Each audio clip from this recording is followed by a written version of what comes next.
现在临床上很多小孩子反反复复咳嗽，有几个月的，甚至有一两年的都有，主要是没有辨清楚小孩子咳嗽的一个症型，家长要做到心里有数，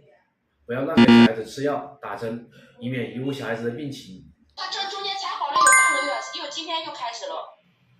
你这种连续情况大概有没有半年呢？那有人家他就是反正就是只要一感冒，一上课就咳嗽，一咳嗽到20-30天，有的时候个把月才好。然后中间就是说不咳的情况下，每天晚上吃那个孟斯特钠。慢性咳嗽，很多家人就会比较紧张，小孩子咳得太久了。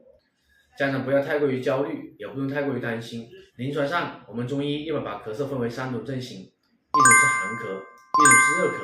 一种是寒热错杂型咳嗽。寒咳它的主要症状就是晚上咳嗽，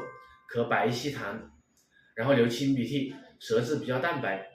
这种咳嗽要用温药去化解，就不能吃清热化痰止咳的药，也不能吃抗生素类的东西，不能去打吊针和做雾化，因为这种属于寒凉性质的，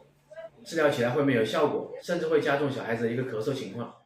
第二个就是热咳，这种咳嗽一般以白天咳嗽为主，咳的是黄痰，然后流黄鼻涕，这种就可以吃清热化痰止咳的中药。第三种就是寒热错杂型咳嗽，白天和晚上都咳，然后有那种青白色的鼻涕或者是青黄鼻涕交接，寒热错杂的咳嗽治疗起来既要用温药也要用寒药，这种治疗起来就比较复杂，大家最好找专业的中医师辨证论治治疗。